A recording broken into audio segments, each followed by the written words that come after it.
हम अपने हक लेके रहेंगे, अपने हक लेके रहेंगे। पहले जो है चैनल का धन्यवाद करता हूं कि आप लोग हमारी इस आवाज़ को, जो हमारे सरकार में बैठे हुए कुरान की नींद में जो सो रखे हैं उनको जगाने के लिए वहाँ तक पहुँचा रहे हैं। हम उत्तराखंड से हैं और आज हमारा बहुत बड़ा जाथा उत्तराखंड से पहुँचा हुआ है। हमारा उत्तराखंड 4 धाम हमारे पास, और 5वां धाम प्रधानमंत्री मोदी जी ने, क्योंकि हमारा बहुमूल्य सैनिक, हर परिवार से हमारा एक सैनिक है फौज के अंदर, सेना में, और जो 5वां शहीद होता है वो हमारा उत्तराखंड का होता है। और इसी कारण मोदी जी ने हमें एक सैनिक धाम उत्तराखंड में दिया है, 5वां धाम, जिसको 5वां धाम का नाम दिया है। लेकिन आज उस सैनिक धाम को न देते हुए हमें आज जो हमारे A1 रैंक 1 पेंशन या जितनी भी विसंगतियाँ हैं उसके वजह से हम आज रोडों पे उतरे हैं। उसको यदि वो हमको उसका न्याय हमको दे तो सैनिक धाम से वो अच्छा हमारे लिए होगा। आज हम सरकार से अपने हक की मांग के लिए यहाँ पे बैठे हुए हैं। 20 तारीख से बैठ रखे हैं हम यहाँ पे, लेकिन सरकार का कोई भी महिंदा अभी तक हमारे पास हमारी जो सुध लेने के लिए यहाँ तक नहीं पहुँचा।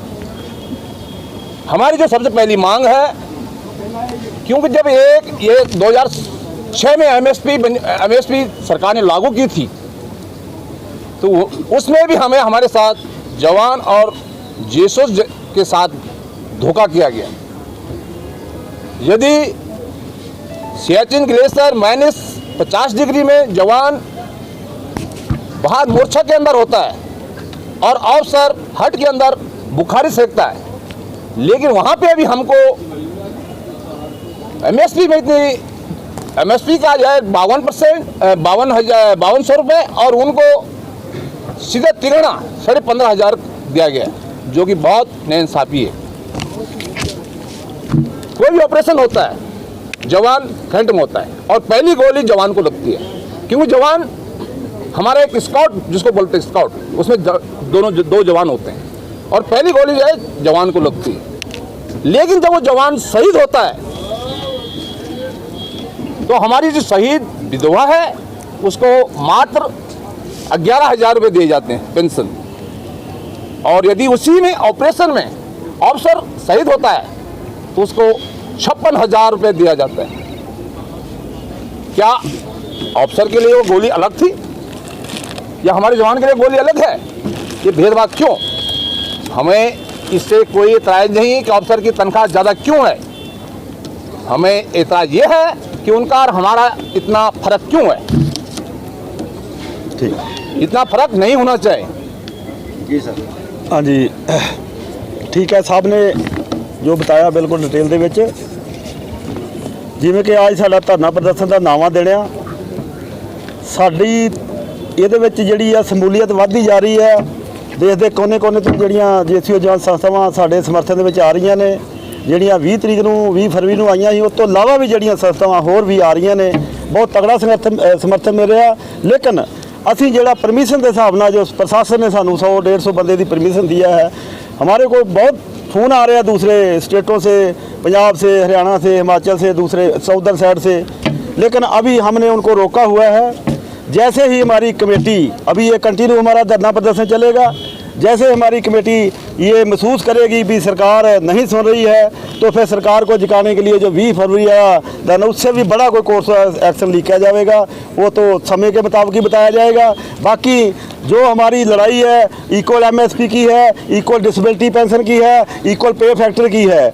और ये जेड़े ठीक है सरकार ने दिया है, कुछ लोग बोल रहे हैं कि सरकार ने तो 1 रैंक 1 पेंशन दे दी, आप लोगों को एरिया भी मिल गया। सुप्रीम कोर्ट ने भी बता दिया कि इनको एरियर जल्द एक साथ देना चाहिए। हमारे को एरियर एक साथ का कोई मेन मुद्दा नहीं है।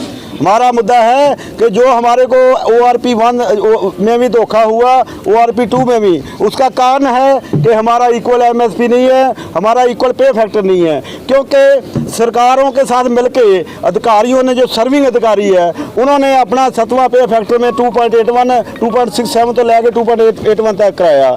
लेकिन हमारा जो JCO जवान के लिए 2.57, सर्विंग वालों के लिए बता रहा हूँ, लेकिन रिटायर वालों के लिए 2.57 ही था, जिसके लिए हमारे अधिकारी ये गुमराह करते रहे भी ये जो संघर्ष कमेटी है या JCO जवान संस्था है, गुमराह कर रही है JCO जवानों को। हमारे को 2.57 मिला है। हम पहले ही बोलते थे कि ठीक है, जेडे रिटायर अधिकारी है उनको भी 2.57 ही मिला था, लेकिन छात्र दिमाग से पिछले दरवाजे से हमारे सर्विंग जेडे अधिकारी है उन्होंने 2.81 लेके, उनको पता था, जो हमारे रिटायर अधिकारी जो है उनको पता था कि जुलाई 19 में जब रिवीजन होनी है हमारी भी जो है उनके बराबर हो जानी है। क्योंकि ORP का मतलब ही है जो आज बंदा पेंशन आ रहा है पुराने वाले भी उनके बराबर हो जाएगी। लेकिन हमारे JCO जवानों के साथ उल्टा हो गया, जिनके लिए एक्चुअली 1 थी, जो हमारे जनरल साहब इस स्टेजों से बोलते हैं कि मेरे जवान 35 साल वाले जो 40 साल में आ जाते हैं उनके लिए 1 है। लेकिन सरकार ने हमारे कठ लगा के, हमारे को पीछे लगा के, हमारे को वर्त के, हमारा जूझ करके, अधिकारियों ने जो सरकार को मिसगाइड करके और ब्यूरोक्रेसी को मिसगाइड करके अपने बेनिफिट लिए हैं, जबकि उनका एक्चुअली अधिकार ही नहीं है 1 पेंशन में, क्योंकि वो 58-60 साल नौकरी करते हैं। अधिकारियों ने कैसे आपका यूज करा? हमारा यूज किया कि जो एजिटेशन चला उसके पीछे बहुत ज़्यादा संख्या में हमने उनका समर्थन दिया। इसलिए समर्थन दिया, उनके ऊपर विश्वास करके, क्योंकि हमारे जनरल जो हमारे लिए संघर्ष कर रहे हैं, हम उनके पीछे तन मन धन से बहुत बड़ी संख्या में एजिटेशन चली, बहुत लंबी चली।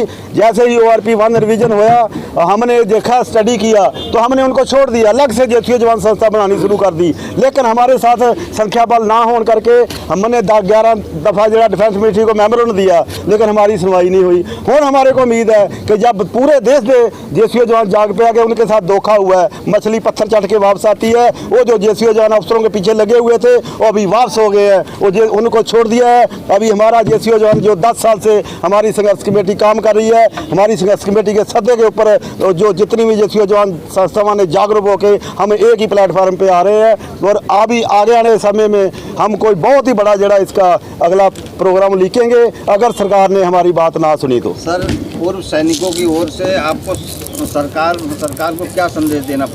हमारा सरकार को यही संदेश है कि अगर तो आप हमारी बात ऐसे मान लोगे कि हम जैसे प्रशासन हमारे को परमिशन दे रहा है 100-150 दिल्ली हम बैठ रहे हैं जहाँ, अगर सरकार ने नहीं मानी तो हम कोई बहुत बड़ा जड़ा प्रदर्शन करेंगे।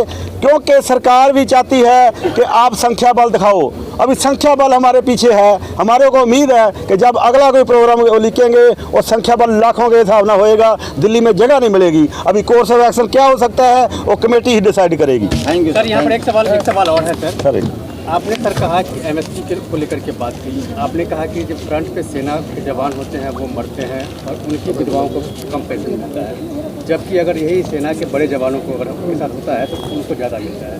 तो ये डिफरेंस कैसे हुआ और इसके पीछे कौन जिम्मेदार? सर इसमें ऐसा है साहब, नहीं आपने सर थोड़ा गलत क्वेश्चन पुटअप किया। हम नहीं चाहते कि अफसर की वाइफ विडो को पेंशन जवान की विडो के बराबर मिलना चाहिए। उनको जो रेशो है उनको मिलना चाहिए रेशो। ये नहीं है कि 56,000 अगर अफसर की वाइफ की है तो हमारी वाइफ को इस वजह नो। हमारा मतलब है कि जो रेशो, जिस रेशो के साथ आप देख लो, हमारे चार्ट देख लो, 2006 में जो अफसर लेफ्टिनेंट कर्नल की वाइफ की जी पेंशन 5880 रुपये सी, और साड़ी जी नैक TS की 3500, और हमारी तो बढ़ के 9000 हुई ORP 1 में। अभी जो 11-12 हुई है उनकी 70-75 रुपया हो गया। रेशो हम जिस रेशो में उनकी, अब रेशो भी हमने चार्ट पे लगा रखा है, जिस रेशो में अधिकारियों की पेंशन बढ़ी है उसी रेशो में हमारी भी पेंशन जी विडो पेंशन होनी चाहिए। और दूसरा, अगर हमारी MSP बराबर होती है, अगर हमारा पे फैक्टर बराबर होता है, अगर हमारी डिसेबिलिटी पेंशन बराबर होती है जैसे यूरोप कंट्रियों में है, तब हमारे को जो ORP सेकंड रिवीजन हुआ इसमें कोई फायदा हो सकता है। वरना आगे वाली जी रिवीजन आनी है 24 जो अभी सिपाही तो होता थोड़ा बहुत मिले भी है, क्योंकि ड्यू टू MACP जोड़े नए जवान पेंशन आ रहे हैं 18 उन्होंने MACP 3rd लैके आ रहे हैं, हौलदार की पेंशन ले रहे हैं, भाई सिपाही आ रहा, नैग आ रहा। लेकिन जो 6 से पहले वाले हैं वो भी MACP के दायरे में आने की उनको बेनीफिट हुआ है, लेकिन आगा जो थर्ड पे रिवीजन होना है ORP रिवीजन वो सिपाही तो हौलदार तक भी आउट हो जाने हैं। हमारे ऑलरेडी जो प्री मेचर जो मोदी जी ने बोला था 15 में कि प्री मेचर वालों को भी मैं ORP दायरे में रखा जाएगा जो 70% होते हैं, लेकिन जुलाई 14 से पहले तो प्री मेचर वालों को ORP का बेनिफिट दिया गया, लेकिन जुलाई 14 के बाद जो 70% जो हमारे जवान प्री मेचर आते हैं उनको ORP दायरे से वांझा रखा गया। ऐसे खबर हमारी आपको कैसी लगी, लाइक कमेंट सब्सक्राइब जरूर करें। Thank you.